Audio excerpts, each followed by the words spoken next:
Washington Journal continues. And we're joined now on Washington Journal by Mark Mix. He is the president of the National Right to Work Legal Defense Foundation. We're also joined by Gary Burtless. He is an Economic Studies Senior Fellow at the Brookings Institution. Both gentlemen are here to discuss the state of the labor movement in America. Thank you so much for being here on Labor Day. My pleasure. Thank you. So, Mark, I'd like to start with you to just talk about what exactly right to work means and why your organization believes this fosters a better environment for businesses and for workers. Yeah, right to work laws are very, very simple. In fact, 25 states now have them on the books. And the right to work laws simply say that workers have the ability to participate in unions in any way they can in all 50 states across the country. But in right to work states, workers cannot be fired from their jobs for failure to tender dues or fees to a labor union. In the 25 states without right to work laws, a worker literally can be fired from their job for failure to tender fees to a private organization, i.e. a labor union.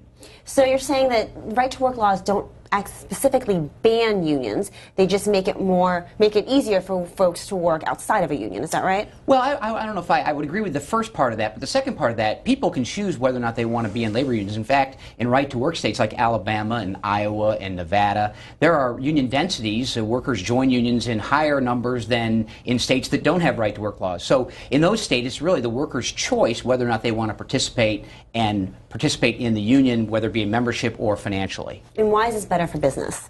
Well, I don't know if it's better for business. I think from a standpoint of the arguments of right to work, I mean, union officials want to make it between management and employees and management and labor. They use that kind of universal term labor. But the bottom line is this is an argument between union officials and the workers they claim to represent, because it's the union officials that want the so-called union security agreement that forces all workers into this monopoly collective and therefore then gives them kind of this reason to say, well, everyone's in this union collective and therefore we got to charge them fees for, quote, the services we provide. It's really a topically attractive argument from them, but when you dig into labor policy, you find out that it really is very, very, very wrong for workers and for the choices they would like to make. Let's bring in Gary Burtless from the Brookings Institution. Do you agree with this assessment, or do you think that unions play a role in protecting workers' rights? Well, I think that it's a wonderful term of art to call this right to work. It's not a right to work. You have a right to work even in states where people are compelled to pay union dues. You have a right to work. There's nothing that prevents you from working. A better and more artful term might be the right to freeload off the contributions of people who are members of labor unions in a place where the union has been designated the representative of workers at the place of work. There are democratic elections to determine whether each place of work is going to be covered by a union collective bargaining agreement. And in the right to work states, so-called, workers cannot be compelled to pay dues to those unions, which greatly weakens the bargaining power of the unions. Why would you pay dues if you can get the benefits of the collective bargaining representation that the union offers you, and you don't have to pay dues? And so that's the reason that the union movement is much, much weaker, where the employer and the union cannot agree that everyone should pay dues to the union that's representing them. But the union movement overall seems to be a great deal weaker in America than it has been in previous generations. We showed this chart earlier. I'll show it again. This is from the Pew Research Center. It shows that over the past 3 decades, the share of American workers who are union members has fallen by about half. It shows that in 1983, about 20% of U.S. workers belonged to a union. That compares to just 11% now in 2014. Why has there been this decline in the number of union members? Well, the peak was probably in the late 1950s, when about a little over a third of private sector workers were members of labor unions. And now we're down to about 7% of the private sector is covered by a collective bargaining agreement. That decline has been because of the lack of success in unions in organizing new workplaces, and the decline in employment in those industries where unions traditionally were much, much stronger, like manufacturing. Manufacturing used to be, and still is, much more heavily unionized than are other industries, but manufacturing is just a much less important part of the employment picture in the United States today. So there's been a decline in the industries. that traditionally had lots of unions and lots of employment growth in the United States has been in right-to-work states where it's difficult for unions to represent the workers very effectively because they can't compel people who are benefiting from their representation to pay dues. Mark? Well, lots there.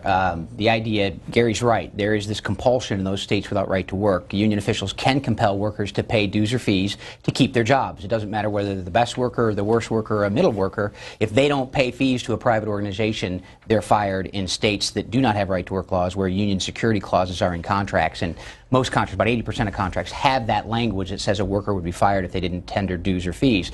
I would suggest this, that first of all, the idea of benefit, we need to go back and unpack that word, and assuming if everyone is, quote, benefited by what the union officials do for them, I would suggest that's not the case, and to assume otherwise is to say that everybody is exactly equal, everybody's productivity is exactly the same, everybody's activity in the shop floor or in the workplace is exactly the same. That's just not true. We know that.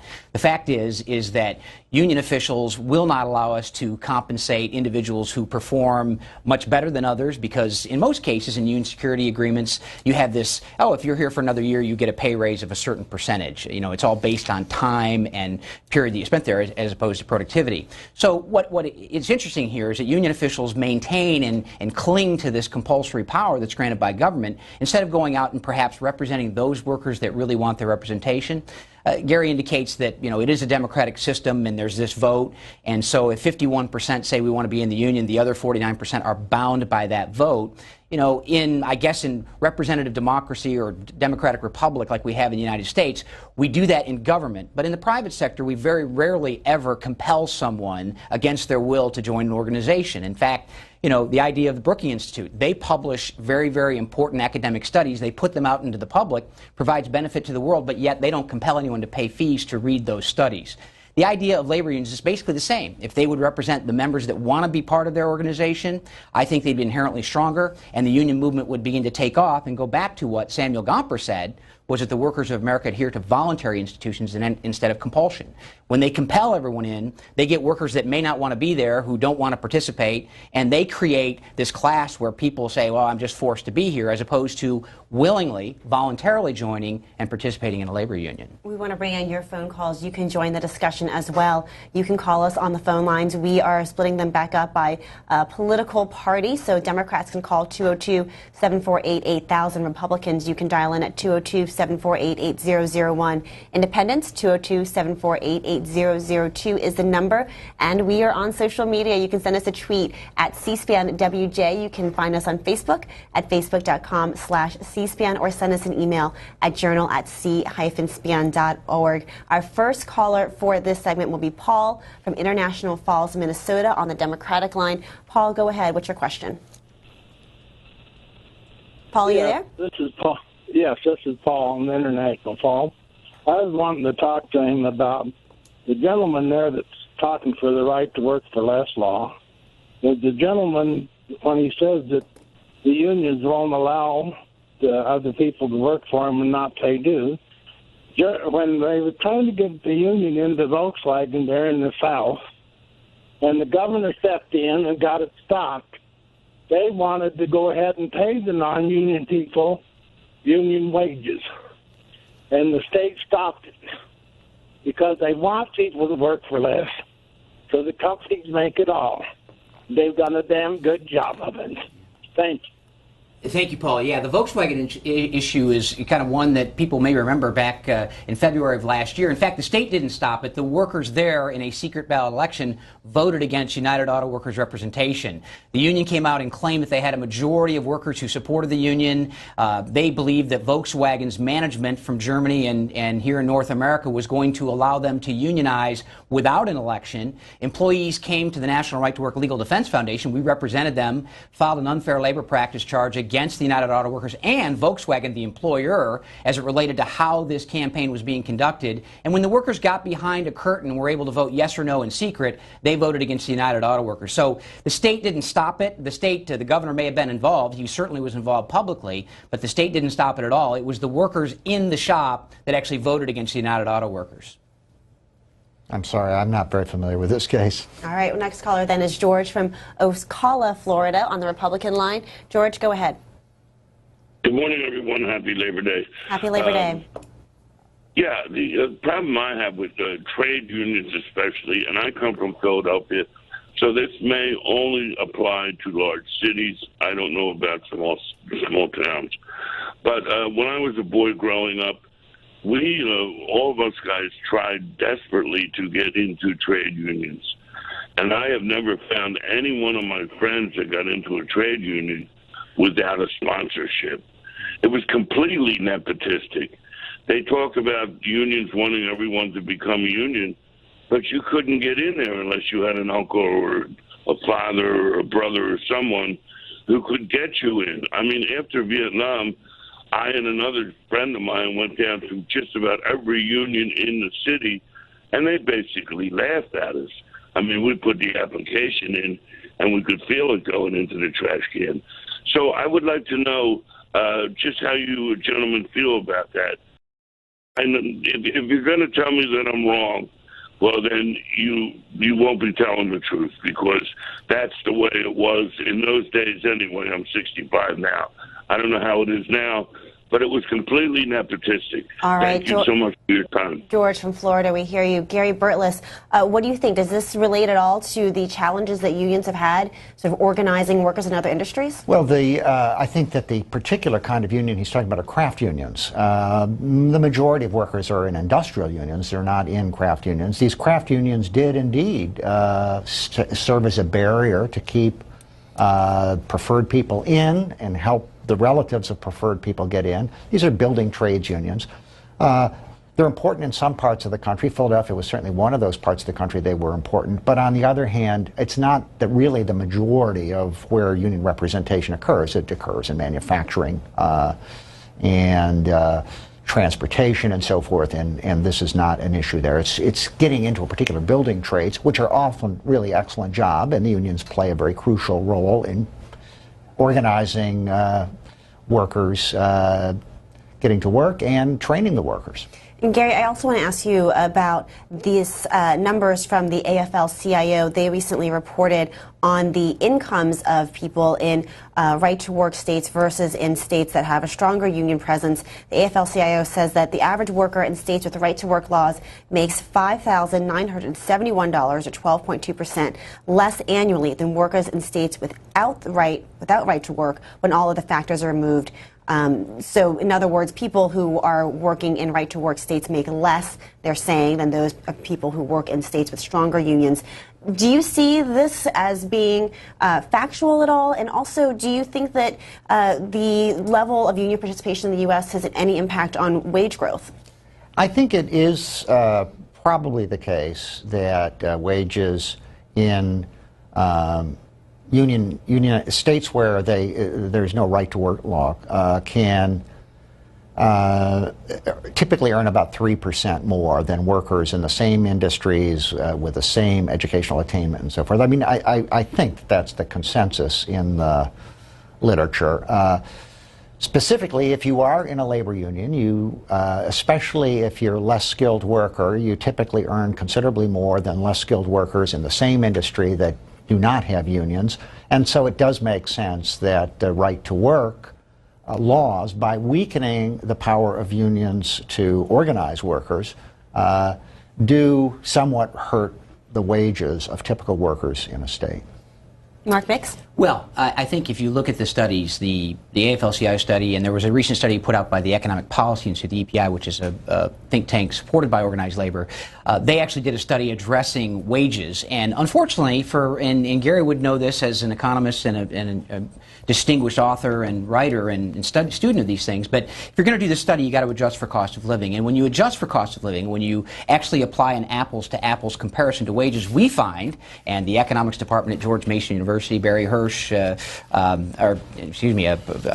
professor from University of Colorado did a study on this, of adjusting for cost of living, and found that workers in right-to-work states actually have more disposable income than workers in forced unions in states. You know, causation and correlation are interesting things, but the bottom line is it's not really right to work for less. In fact, the 25 states that don't have right to work laws and Virginia all have expenses above the cost of living index. The 25 states that have right to work laws are below that. So if you actually adjust for cost of living, we find, and others have found, that workers in those states are actually better off by somewhere between $2,500 and $5,000 a year in disposable income. Next on the phone lines is Liz from Marlton, New Jersey calling. She's on the Democratic line. Liz, go ahead. What's your question or comment? My question and comment is that right to work states are the right to work for less states. They do have the lower standards of living. They have less pensions. They have less in the way of health benefits. What we need is to have more of this workforce on a Labor Day sit down and ask themselves, if I am not earning near what I should be earning, how can I improve my own situation? And then figure out which unions happen to cover your particular type of industry. And with like-minded people in your workplace, begin an organization campaign, because nobody's going to do it for you. You have to get off your butt and start organizing your workplace. Because there's people like this Mr. Rich here who will keep being well-funded by management to ensure that there is right-to-work states, and they will make it as difficult as possible for you to organize. All right, Liz. But you need to get yourself organized. All right, Liz from New Jersey.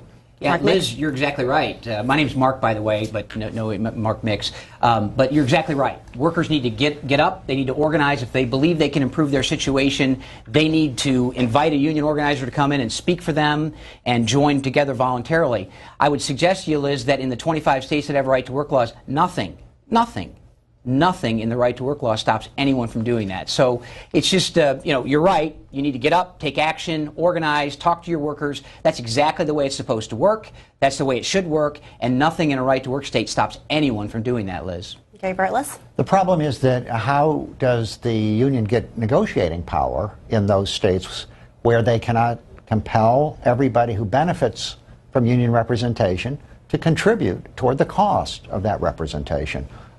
The simple fact is, if people can get representation for free, they will often do it, and voluntarily they won't pay. Any more than I would pay for streetlights. If the way streetlights on in my city were funded by voluntary contributions to keep the streetlights going, you're not going to have very many streetlights in a city that has a voluntary contribution to keep the streetlights going.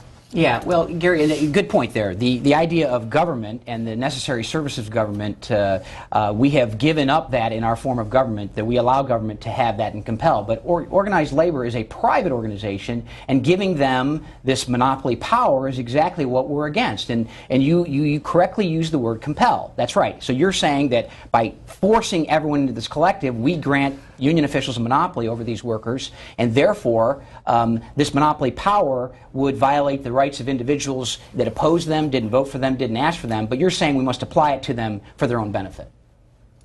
Well, that's a very nice argument, and it sounds very good from a political standpoint, but the problem is simply, how do you pay for a public good that is helping everyone in a workplace?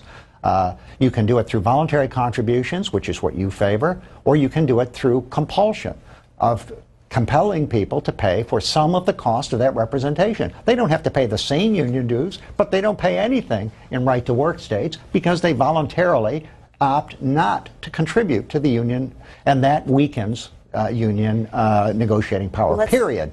Let's bring in a few comments from Twitter. This person writes, labor laws have always favored owner-operators. Right to organize laws are weak, which is an interesting point.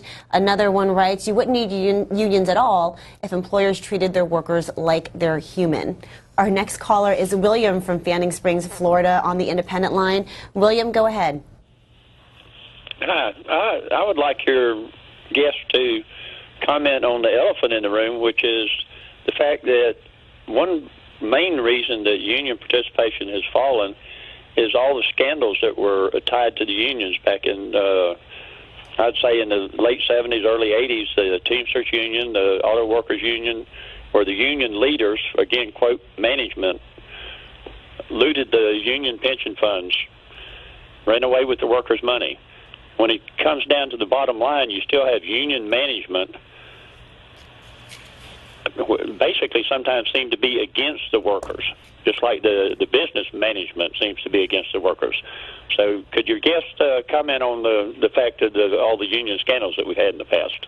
All right, Mark Mix, we'll start with you. Yeah, I think William brings up a great point about union history and where they are. And one of the things I would say, and want to suggest about this, is that when union officials can compel someone to support them financially, when you have to pay fees in order to keep your job, I think it provides an environment where union officials can lack accountability from rank and file workers. In fact, they can go do these things and make assumptions about what the workers want or don't want, and basically are free to actually operate because there's no accountability from a financial side.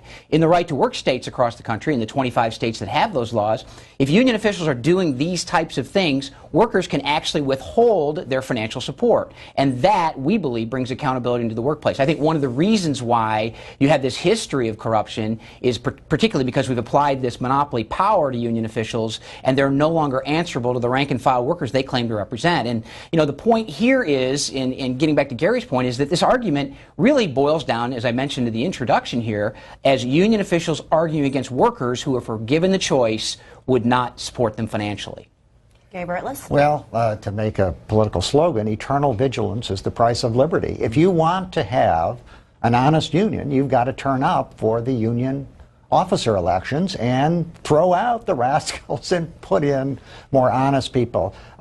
That's the same as the way city governments work, state governments work. There are corrupt officials in many cities around the country, many states around the country, even many in the federal government.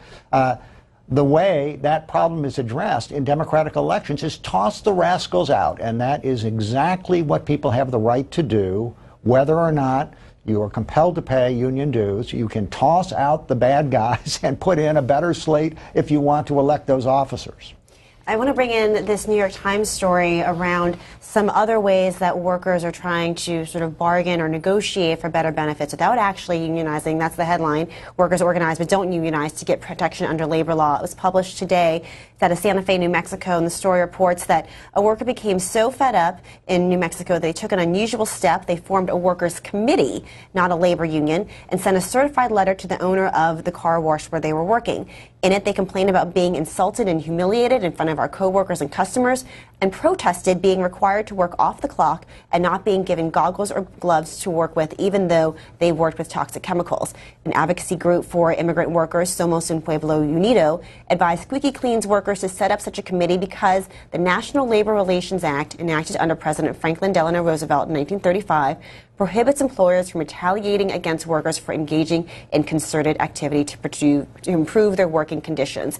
Is this the next front in the labor movement in America, Mark Mix? Well, I think this is a natural reaction of employees who are being abused by their employers, if the facts here are true. I don't know the story, don't know the situation. But the bottom line is nothing would stop those workers from trying to organize a union. And it sounds like the employer has gotten them to a point where they're actually going to exercise their rights under the National Labor Relations Act to organize and bargain with that employer if the union can win that representation. The problem with that, again, is back in 1935, is that the government went too far. They basically said that workers can be fired for failure to pay dues or fees as a condition of their employment if they don't want to participate in a union. So, yeah, this is exactly what's going to happen. Workers are going to join together voluntarily. This is how it works, and that's how the law would allow them to do so. Gary Burtless, we've seen some movements around raising the minimum wage, such as the Fight for 15. You've seen also the news around franchisees and how they're supposed to be negotiating with parent companies. You know, are these sort of outside union labor movements going to be more effective in the long run than the traditional union membership? I think the challenge there is that a lot of the political support for legislation in behalf of workers, ordinary workers, was led by labor unions. And the fact that labor unions are a much smaller part of the landscape means that that kind of representation is less present here in Washington and in state capitals around the country. Yes, it's wonderful that there are initiatives around the country to boost the minimum wage, and by the way, they're virtually always successful when a referendum goes on the ballot. But the plain fact is that a lot of protections for workers take place behind the scenes in state committees, in federal committees, where legislators Administrators their feet is kept to the fire by union representatives who are trying to negotiate on behalf not only of their own members, but all other workers, and the weaker labor union weakens this kind of political representation in state capitals and in the national capital. From Sebring, Florida, Teresa is our next caller on the Republican line. Teresa, what is your question or comment for Mark Mix and Gary Burtless this morning? Good morning, gentlemen, and thanks to C-SPAN. My comment is that I totally agree with the unions when it comes to safety for workers. But when it comes to wages, I believe there's only one way to get a better wage. That is to take responsibility, go out, get an education, and increase the ability to command a higher wage. I do not agree with the government telling me what kind of wage I should get. And for people that stand around and comment and protest about a higher wage, that's not how you get a higher wage. You take accountability for yourself, you go out, you get an education, and you command a better wage. 59 years old, that's the only way, being a single mother, that I ever increased my wage. Never belonged to a union, so that's my opinion. Thank you very much. Have a great day. All right, Teresa from Florida calling in on this Labor Day Monday. Next up on the phone lines is Carl from Douglasville, Georgia, on the independent line. Carl, go ahead. You're on the air. Hello, this is Carl, and I just have a few comments to put out there, which you can discuss after I hang up. But I belong to a union, and the first thing I'm going to tell you is, not everybody likes everything about a union, including members. There's always things that you can change. We've been in contract talks lately, but the thing is, the bottom line, because I've worked 20 years non-union and now 18 years union, and I am just way better off in the union. Now, your other guest goes on to say that, if you pay dues, they're being forced to pay dues, but are they also being forced to have more benefits? Are they being forced to get more income? Are they being forced to have a retirement fund? They benefit from those dues, and that's exactly why he's attacking those dues, because people like it. Now, a solution might be, you could say you could have a split shop, where the people that vote in the union can have all the benefits, and the people that don't should make $10 an hour. And what do you think human nature is going to do? Those people are going to come across, and they're going to say, well, we want that too. So, along with the union, your standard of living goes up. And I'll tell you something else. It's not all so great where you think that that you make it sound like people are protected, their jobs are so protected when they're in the union, but that's not necessarily true. People that slack off, they don't come in, they don't work, they still get fired. The difference is the better workers work longer, because a union is basically a labor pool. And when a job is over, go back to the hall, you get another job. All right, that's Carl from Douglasville, Georgia. Mark Mix, we'll start with you. What is your response? Well, Carl lives in a right-to-work state, so he does have a choice whether or not he wants to financially support a labor union. And the bottom line is it works for him, and that's the way it ought to work. And, Carl, your model for setting up a labor policy is exactly the same model that I would endorse, and that is union officials should represent their members only. And if they're doing a great job and getting great benefits for people and providing great services to workers, then you're right. You're absolutely right, Carl. Workers will join them voluntarily. But today, workers can be compelled to accept the union as their representative. That's a fact. That is the law. And union officials are the sole voice in a bargaining unit for workers that never voted for them, never wanted them, and didn't ask for them in the first place. And yes, if workers can do better with unions, then they ought to have the chance. But it's union officials that jealously protect their monopoly power, because they know by forcing everyone into the unit and saying, oh yeah, we have to represent all these people, that's the context in which they can say, oh yes, they have to be forced to pay fees too for all this stuff. The bottom line is voluntarism would work, and it would make the unions inherently stronger. Gary Burtless? Well, I'd like to respond to what the first caller said, the notion that only individual workers striving hard on their own can generate wage increases. There's a lot of evidence around the world that suggests that's untrue.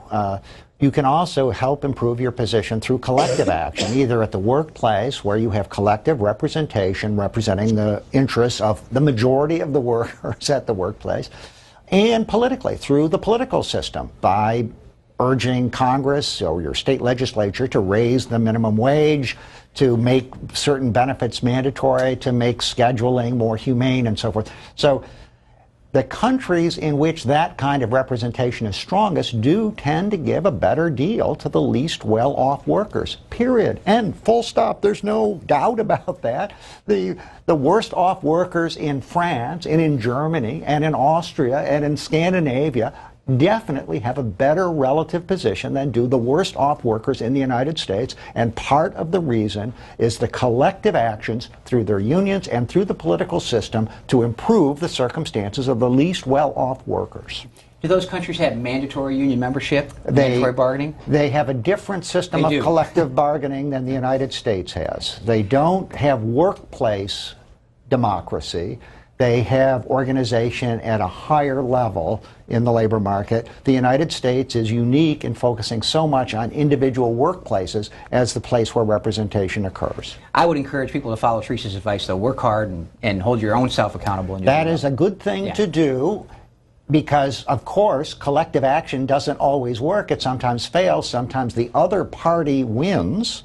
The party that doesn't want unions to have collective bargaining power, the party that is opposed to minimum wages, sometimes that party wins, and that is bad for workers. And so by all means, do the best you can for yourself. But remember, collective action is a successful route to improve the circumstances of the least advantaged workers in a society. And if you don't believe me, just go look at statistics on the wage distribution in other industrial countries besides the United States. Since you mentioned wage distribution, here's another story that was in the New York Times recently. The headline was "Low-Income Workers See the Biggest Drop in Their Paychecks." Despite steady gains in hiring, the New York Times reports a falling unemployment rate and other signs of an improving economy. Take-home pay for many American workers has effectively fallen since the economic recovery began in 2009. That's according to a new study by an advocacy group that was scheduled to be released last week.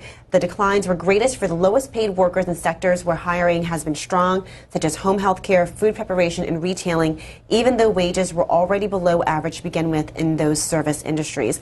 I'm interested to hear from both of you what you all think the best policies or the most needed policies are for ensuring that Americans do see some type of wage growth in the near future. Mark Mix? Well, I would defer to Gary on this because this is his expertise. Gary's just written a blog about that. I think the Brookings Institute has just released a study.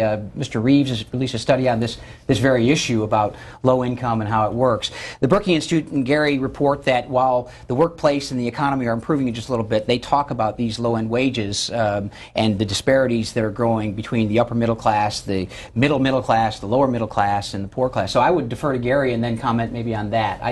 I'm not trying to set you up to respond. I'll give you rebuttal to me, but this is your area of expertise. I think that the recent report that the Times cited is correct, that since the recovery got going, there has been less progress in wages at the bottom in the United States. However, over the last couple of years, perhaps it is driven by the increases in the minimum wage in states around the country. The very bottom end wages have actually improved a little bit faster than they have for middle income workers. That also could be because the labor market is tightening. It is nonetheless, the basic case is what's been happening to average wages in the United States, and average wages have not been improving faster than prices during most of the economic recovery. They have been rising at about a 2%, 2.1% rate over the entire recovery. That has translated into increases in purchasing power in the last year because the price of energy has declined and some foodstuffs have declined. So consequently, a 2% raise now translates into 2% more purchasing power. But that is not always the case. Oftentimes, prices rise a little faster than wages do. And basically, during the recovery, there has been very little trend in the real wages earned by U.S. workers. There's been a slight upward trend, but it has not been very big. We'll move now to Butch from Kingston, Ohio on the Democratic line. Butch, go ahead. Good morning to you, Butch. Good morning. Can you hear me? We can hear you. What's your question? Okay, well, my comment, I'm a 30-year union man through the labor's union, and I've always been proud of it. And you talk about wages. In 1977, I was making $9.50 an hour, and today, that's what they start you out anywhere for a job. But, you want to raise wages, and on the other hand, you want to kill a union. And that's my comment. I mean, I'm proud to be a union man. There's no more corruption in unions than there is in baseball, football, hospitals, everywhere else. But it's hard to, in less than a minute, it's hard to get, my Sure, opinion but now. Butch, have you I seen did the best I can. Butch? Have you seen your wage go up at a steady pace since you've been a member of the union and been working? Yes, for 30 years, I was a union member. I retired 5 years ago, and I'm working on my own now. I have my own job. But my wages went up. I don't mind paying my dues and whatnot. And we worked alongside of non-union people, had a good relationship with them. They made less money. But if we had infrastructure, we ain't had no infrastructure for 10 years, and that would put a lot of construction workers back, trade people, plus right-to-work people. I mean, there's no infrastructure. You have to look at that seriously. For 10 years, we ain't had anything. We could put a lot of people back to work if we'd do that. All right, that's Butch from Ohio. Mark Mix, your response. Yeah, Butch, that's exactly the way it should work. He's very happy with his union. His union did a great job for him, and so he is a willing, happy, voluntary member of his union, and he's a guy that's advocating for the type of situation that he had. That's exactly the way it should work. There are others that may disagree or have different experiences than Butch has or had, and in this case, we had government policy shouldn't force them into an organization they don't want to participate with. Our next caller is Jeremiah from Jefferson, Georgia, on the Republican line. Jeremiah, go ahead. Yes, I've just been doing some thinking, and I look at unions and the regular private sector jobs, which are low-paying jobs. Well, the majority of the low-paying jobs are the people who are actually making some of the products that people like to buy. The problem is that sometimes between the top and the bottom, it sort of loses out. And like Donald Trump, he built a big tower, and the first thing he did was he went to a contractor, and that contractor went to a subcontractor and sold the contract. And that contractor hired a bunch of illegals at $5 an hour. And so sometime between the point he started the project to the point he finished the project, all the money was embezzled, and they end up paying people $5 an hour. So, Jeremiah, are you saying that the bigger problem is immigration, not necessarily union membership or non-union membership? No, that's not correct. The problem is that people got their sticky fingers on the money as it was being passed down through the system. And so instead of building a building that's only about 120 stories. He could have built the tallest building in the world if he went straight to the people who were building it, because all the people with the sticky fingers took all the money, and he got stuck with a smaller building. All right, that's Jeremiah from Georgia. Is there an issue, Gary Burtless, in terms of the number of subcontractors that might be on any given project, and the importance of sort of tracking a project through the various employees, and whether or not they're even classified as employees? I think that, well, there's two questions there. One is, and I think the caller was specifically talking about the buildings trades, and I think that there is evidence that the cost of infrastructure projects and major building projects in the United States, not house construction, but major building projects, is indeed higher than it would be in another country where the things are organized differently in order to build roads, bridges, highways, and major public and private buildings. I don't know, and it is an under-researched area why we pay more for these kinds of projects in the United States than other countries do. This caller, his sense of what's going on might be a correct one, but I just don't know the details about that. In general, the contracting out phenomenon has migrated from construction, where it always has been an important part of the way things get done, to ordinary activities in manufacturing. So, for example, a Nissan plant may have people working on the floor who are employees of Nissan, and then right beside them are people who work for a contractor instead, and work, by the way, for lower hourly wages, for less generous fringe benefits, less vacation time, and so on. And that is an innovation of, I think, the last 25 years in the U.S. labor market. Previously, employers had liked to employ all of the people who were doing the work and not subcontract out, but now they see the advantages of having another firm do the nasty business of paying low wages and firing workers and so forth when demand for the product goes slack. And that has indeed hurt, I think, the well-being of a lot of workers in the United States. Mark Mix? Well, getting back to the infrastructure argument, there are government regulations in place, and the government's involved themselves in that marketplace. Obviously, infrastructure, building highways and bridges, is something that we recognize government does.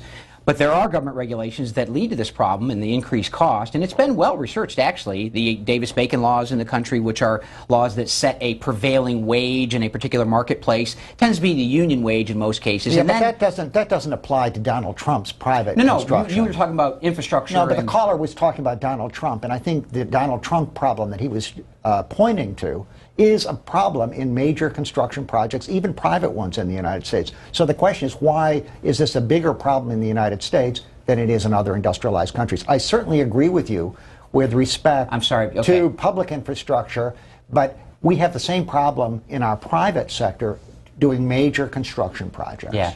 The Davis-Bacon laws and project labor agreements. The other thing, getting back to the issue of the cost and the contracting out, I think what's happened is we have such an increasing regime of regulation that employers and capital tend to find ways to work inside these regulatory environments. And so the more regulations you apply, the more responses you get, like contracting, outsourcing. For example, Obamacare. I mean, the fact that you have a certain number of employees triggers this government regulation. So what does an employer do?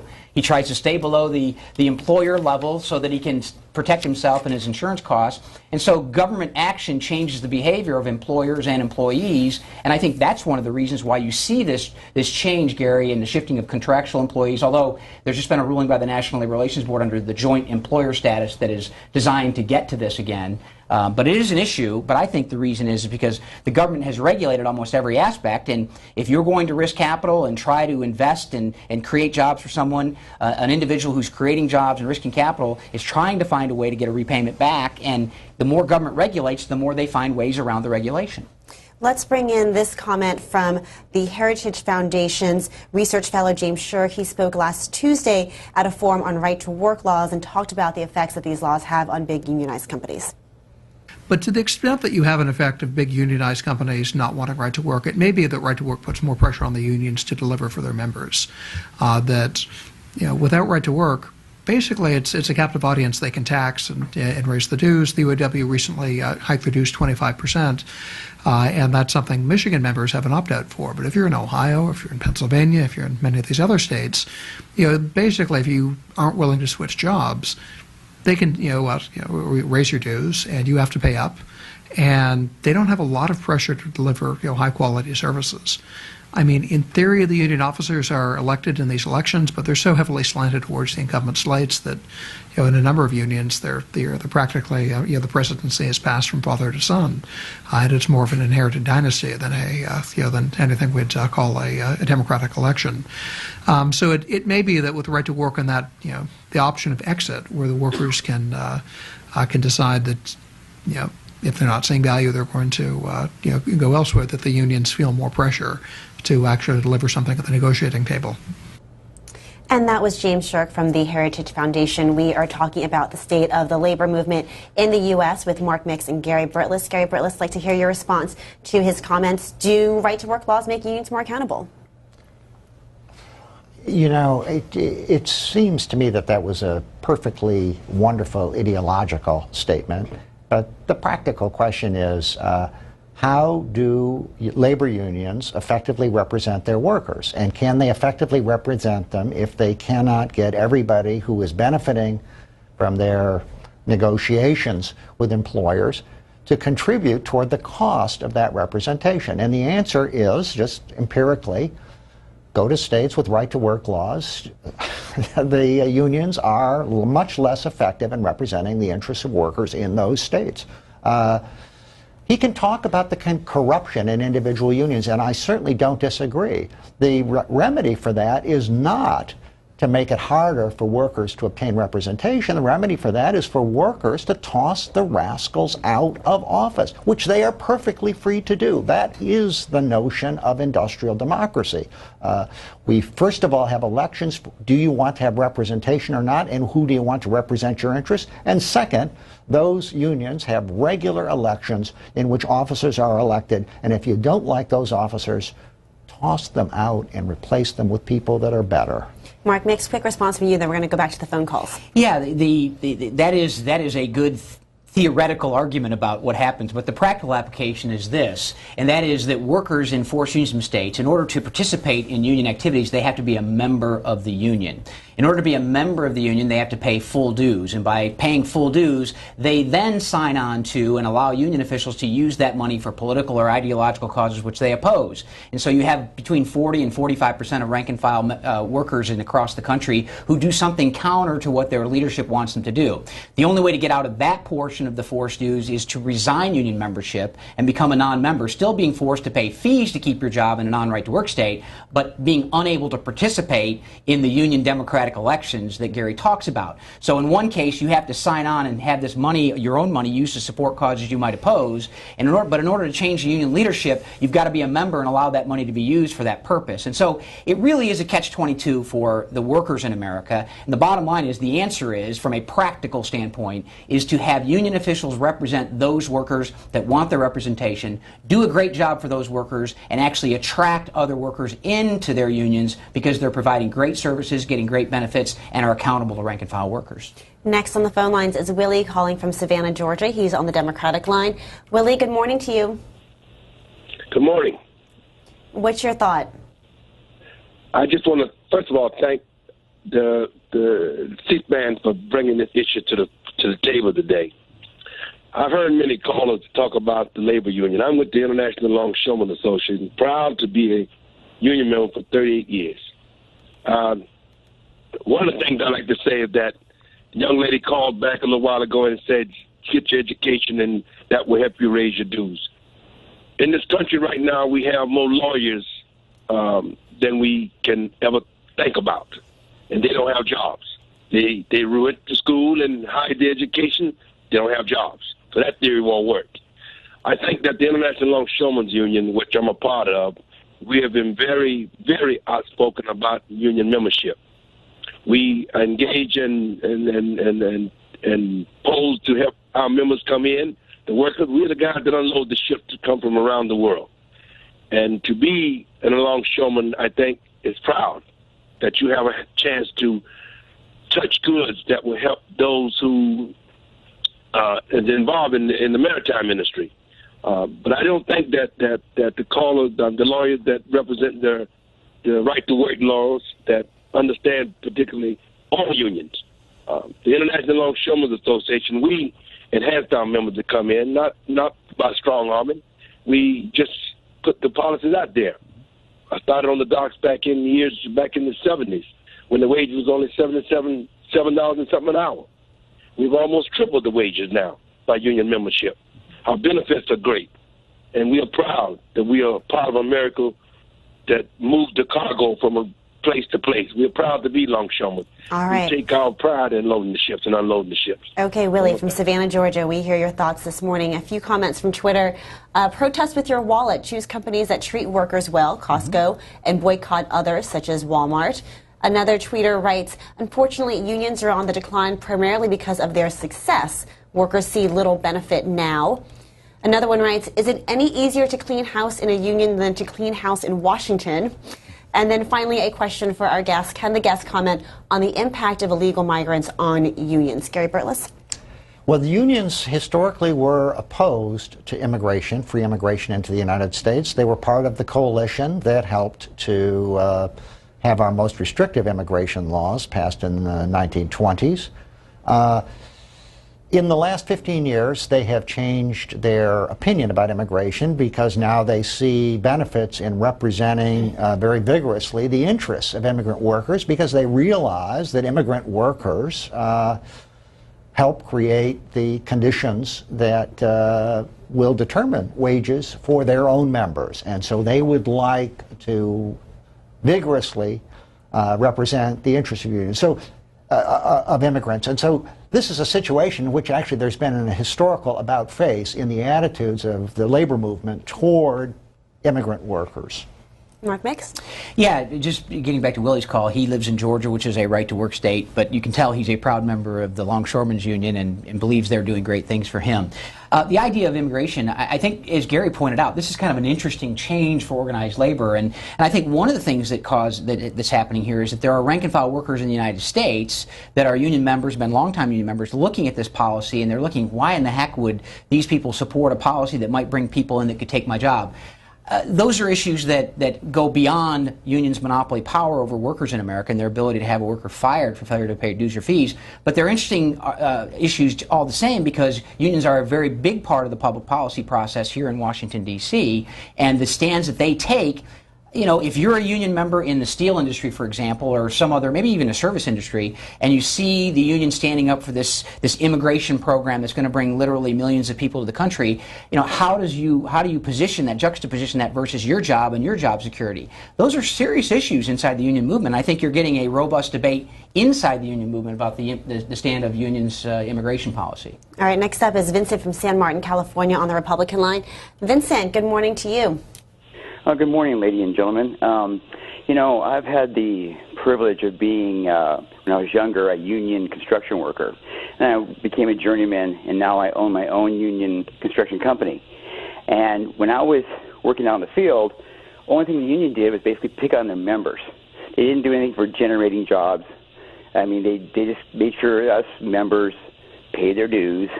And then went to the employers, now which I am, and they make sure that we're paying our $100,000 to them every month for, you know, all the money they get, you know, and it's just, there's got to be a better way. And in the greater Bay Area, we have a labor shortage. There's not enough skilled workers out here. I mean, driving a forklift, unloading a truck is one thing, but skilled carpenters in the Bay Area, it's a dying breed. And myself, my other competitors, we get together and we talk about the current labor pool. It's just withering away. And one of the reasons why, and this may sound crazy, it's because of PR. People would rather be a Uber driver than become a construction worker. Thank you, guys. All right, Vincent from California. Now, it's interesting he brings that up, because there has been some debate over whether or not Uber's drivers are actually employees and the ramifications that might have for the labor movement. Are either one of you following the story at all, and what implications Uber might have for the labor movement? Yeah. Gary, did you want to comment? I think that California is trying to treat Uber drivers as though they are employees of Uber. I'm not quite sure what the status is in the other 49 states, but I think in the other 49 states they're considered private contractors. And whether it is in the interest of the drivers to be considered employees or contractors is an open question. I'm sure there's probably a division on the part of Uber drivers on the way they feel about that. Some would prefer to be employees, and some would probably prefer to be private contractors. Yeah, I think that's right, and it goes to the issue that Gary talked about earlier, and then, of course, the issue I mentioned with the National Labor Relations Board, kind of redefining the joint employer status as opposed to, and it applies more importantly, I think, and more recognizably to the franchise business. For example, a local McDonald's is owned by a franchise owner, and he hires and fires and sets the working schedules for the employees at that particular franchisee site. But what's happened now is the NLRB and the General Counsel there have ruled that the franchisor, McDonald's corporate in Illinois, can be held responsible for the practices of the franchisee. That is a radical change in the way we have treated this particular franchisor-franchisee situation, and I think it's designed politically to create pressure on the parent company, or the franchisor. The parent company is not the right word. The franchisor, to capitulate and to drive a program down to the franchisees, and it's going to radically change one of those models in America. And I don't know if it's unique to America, but the idea that, you know, the franchisee model has created lots of successful middle-class people, families, individuals, because they own their own businesses. And now this redefinition of who's responsible, I think, will change that dramatically. I think it's an organized labor agenda item. They want to push this so they can put pressure from the top down and force these franchisees to do things they wouldn't actually do when they get pressure from the home company. But it goes to the Uber question as well. Our last caller for this segment will be Gavin. He's from Darien, Illinois, on the independent line. Gavin, go ahead. You're on the air. Yes, good morning. Just a couple comments here. I'm from Illinois. I've been a union member for 30 years. Thank goodness for the unions. I have a pension. I have a health and welfare fund. I have outstanding health insurance. My point of contention here is being in Illinois, we are surrounded by right-to-work states. Illinois, Iowa, Wisconsin, Kentucky, and these states all have a hidden agenda. Basically, they have pension liabilities that are in the billions of dollars that they can no longer pay because they were, it's kind of like Social Security, always dipping into the till and not holding on to the money that they had in reserves. But the sad thing is this country is turning into a service sector society. Instead of the manufacturing sector society we've been so strong in the 40s, 50s, 60s, early 70s, all of our manufacturing jobs have gone overseas, and we have the TPPA, the Trans-Pacific Partnership Agreement, or whatever it is, the new trade agreement, because Mexico, it got too expensive, so we went to China. China's too expensive, so now we're going to Vietnam, Burma, Thailand to make our goods that we buy and pay top dollar for. Nothing's manufactured in this country anymore, and I think that's a major problem because corporations are ruling the day at this point. All right, Gavin, we'll have to leave it there to get some final thoughts from our guest. Gary Burtless, we'll start with you. Your response to our caller and your last words. I think that international trade has been an important part of the picture in the United States. It has certainly weakened the bargaining power of workers in industries where unions were traditionally strongest. But let's not kid ourselves. The rise in international trade has helped some unionized workers too. The longshoremen, the more trade we have, the better for them. And it is not true that manufacturing has completely left these shores. We still make an awful lot of cars in the United States, including companies that are not headquartered in the United States make a lot of cars in this country. There's still a lot of manufacturing here, and it's a very important industry. The basic problem, I think, in the long run for union representation has been that workers are not signing on the dotted line. They're not voting for union representation. That has reduced the number of workers that are represented by unions, and that in turn has reduced the political influence of unions. They're a part of the Democratic Party coalition, but they're a smaller, less important part than they were 50 years ago. And that affects the influence in Washington and in state capitals of issues that are centrally important to average and below average pay workers. Mark, make your final thoughts. Yeah, I think with Gary, I agree with Gary on the manufacturing base. I think we're seeing a resurgence in manufacturing in the United States. The energy costs are going down and things are beginning to equalize. The two states that led the nation in manufacturing job growth in 2014 were Michigan and Indiana, the two newest right-to-work laws, states that passed the laws there, except for Wisconsin, which passed it this year. But overall, I would say the problem with organized labor is that they've lost sight of the workers they claim to represent. And they do that because they've been given this compulsory unionism power. If they get out of the business of forcing people to do things as opposed to convincing them to do things, I think the recipe for organized labor is positive going forward. There's always been a place for unions, there is a place for unions, and there will be a place for unions, but there's no place for compulsion in that relationship. Mark Mix, president of the National Right to Work Legal Defense Foundation, and Gary Burtless, Economic Studies Senior Fellow at the Brookings Institution. Thank you both so much for joining us this morning. Pleasure, thank you. Thank you. Next up, we'll continue our discussion about America's workforce with a look at the self-employed in this country. And later, we'll speak to Harry Alford. He's president and CEO of the National Black Chamber of Commerce, and he'll talk about the state of minority-owned businesses. We'll be right back.